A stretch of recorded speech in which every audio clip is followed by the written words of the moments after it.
Very truly I tell you, no one can enter the kingdom of God without being born of water and the Spirit. What does he mean by that?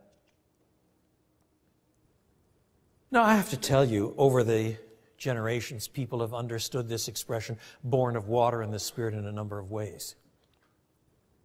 Some people think it means natural birth plus some kind of spiritual birth. Born of water maybe is the breaking of the water when you're born before you actually begin to push out. It's natural. Versus born of the Spirit, something from God, supernatural. So there are two births. You have to be born of water and of the Spirit. I don't think that's what it means. Partly because I have not been able to find anywhere in the ancient world that people spoke of natural birth as being born of water. That just wasn't an expression that anybody used. Moreover, if you compare verse 3 very carefully with verse 5, you'll discover something about this.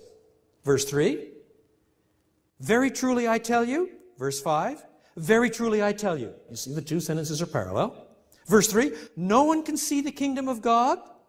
Verse 5, no one can enter the kingdom of God. So it's souped up a bit more from see to enter, but you're still in the same sort of sweep. Verse 3, without being born again. Verse 5, without being born of water and the Spirit. In other words, born again is parallel to born of water and the Spirit. Born of water and the Spirit isn't signaling two births. First, birth 1, born of water, then birth 2, the born again part.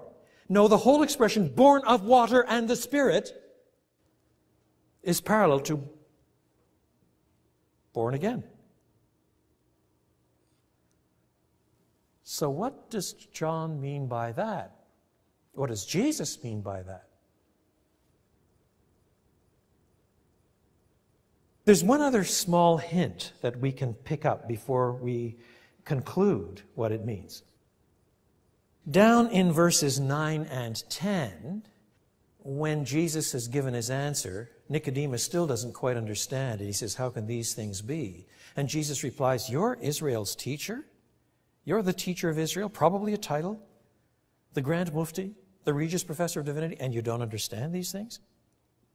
Now, what things should Nicodemus, because he was the Grand Mufti, the theological senior professor in the land, what things should he have understood? Well, what he should have understood, of course, was anything that comes from what we call the Old Testament, the first two-thirds of the Bible that we scanned last week.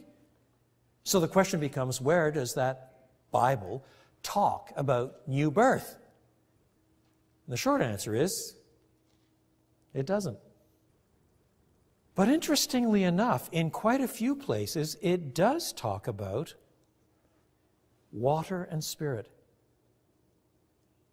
In other words, when Jesus says the birth I'm talking about is of water and Spirit, he expects Nicodemus to pick up that sort of language. Because after all, he's the sort of chap that has actually memorized the whole Old Testament. He knows the text that well. So he picks up. He should pick up what Jesus means when he talks about water and Spirit. There are a number of passages, but perhaps one of the most striking is found in an Old Testament prophet by the name of Ezekiel, writing about the 6th century. In chapter 36 of Ezekiel, God promises a time when he will make a new covenant with his people. You will recall last week we noticed how God writes his own agreements, his own covenants. He has one, for example, with Abraham. And then when the law is given with Moses, that's a kind of covenant as well, an agreement. And then when he begins to use David as the founding of a whole dynastic order, it's a Davidic covenant, an agreement that God has arranged. But now Ezekiel is promising a new covenant. And he says that in this new covenant, he says, I will sprinkle your hearts with clean water, indicating cleaning somebody up morally. And I will pour out my Spirit upon you, indicating life and power from God himself. So whatever else this birth is, it's the promise of a prophet from 6 centuries earlier, bound up with the dawning of a new covenant, a new agreement from God, that would be characterized by moral transformation, the water sprinkling the heart, and by the power and life of God to transform and renew